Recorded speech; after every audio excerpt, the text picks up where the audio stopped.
I think the real perpetrator, the real culprit behind it is the former Vice President, Dick Cheney. Dick Cheney, I would call Darth Vader.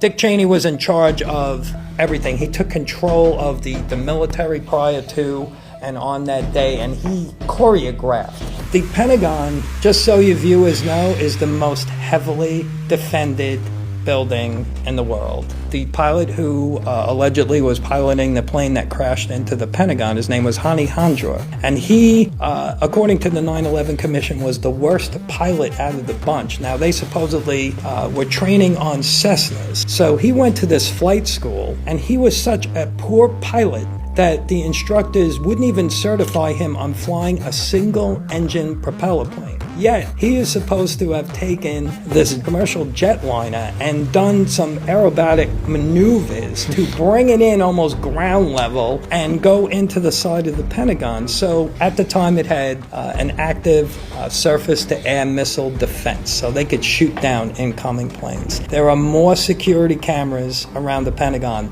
even back then. The FBI confiscated between 80 to 90 videos they have of what hit the Pentagon. They won't release it. Like I said, the more you investigate, the more you don't want to look at it. 9/11 is the biggest lie of our lifetimes. A lot of questions we need answers. How is this possible? And what footage of this remains? Probably a lot, right? They probably got cameras everywhere. This video is all that's really out there.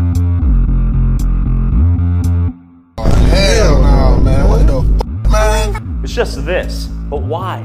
Do they not have cameras on the Pentagon? Let's go find out.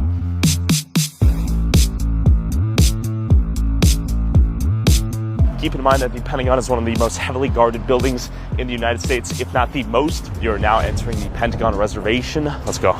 So, looks like we made it to the Pentagon. Take a look. This is where Flight 77 hit the Pentagon wall. Let's go.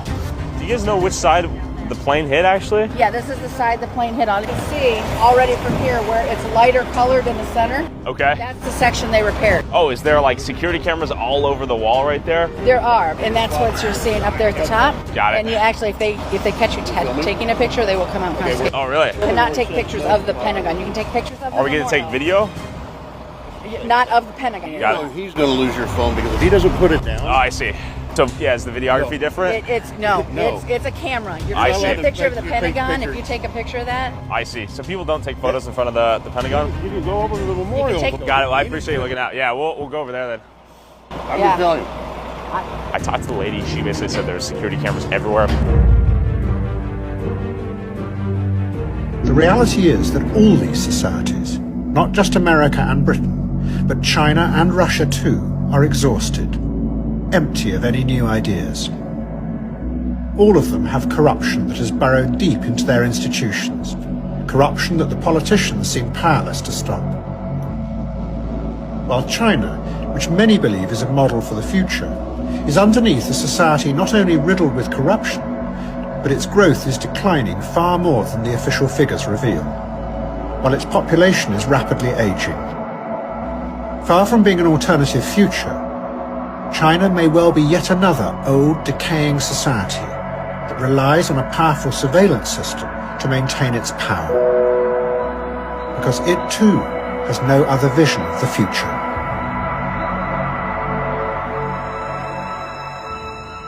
The third possibility is to try to imagine genuinely new kinds of futures, ones that have never existed before.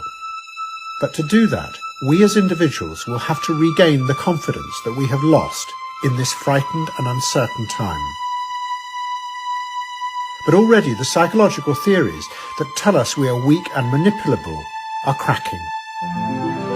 And more people are beginning to realize that the fragmented emotions of anxiety and suspicion that they feel inside them may really be just the raw material for the technology corporations to feed off.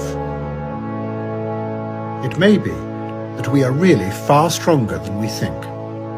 The anthropologist and activist David Graeber, who died last year, described the forgotten idea that is waiting to be rediscovered, and how thrilling it could be. The ultimate hidden truth of the world, he wrote, is that it is something we make, and could just as easily make differently.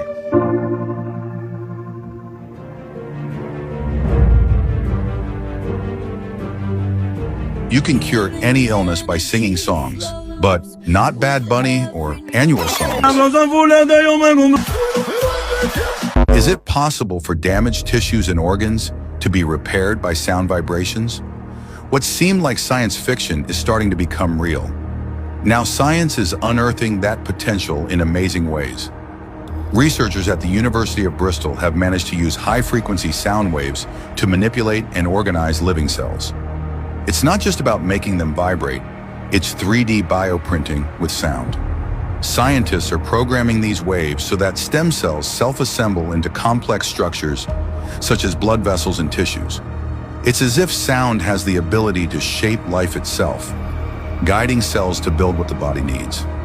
This news would have had a greater impact on me if I hadn't already read about the power of sound in the book, Know the Only Truth, written by Sebastian Santisteban, where I learned that everything in the universe vibrates, and that these vibrations are the basis of energy and creation, and therefore I can heal myself just by intending to do so.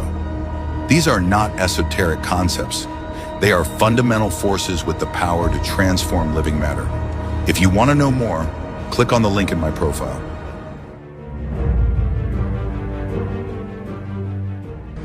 What are you working on? Oh, I can't really talk about it. Is that because you're a spy who works for the CIA? That's ridiculous. Come on, tell me. Please. Well, I'm here to make digital information travel faster between the Kansas Electronic Exchange and the New York Stock Exchange. Let's say you're an investor in Kansas, and I'm a trader also in Kansas, and you want to buy, what do you want to buy? I would like to buy a lemon company in, I don't know, Zimbabwe? So you want to buy shares in a lemon company in Zimbabwe. Right. And let's say you want to buy 1,000 shares at a maximum price of $10. All right, let's do that. Okay, so you put this request in the system, and a bunch of traders can now offer selling prices for the lemon company in Zimbabwe. But the thing is that all traders use the same system and have the same information. How do you beat the others? By having the fastest line. Once I know how much you're willing to pay, I outrun the other traders from Kansas to New York. I buy shares that sell for less than $10. I race back and sell them to you for $10.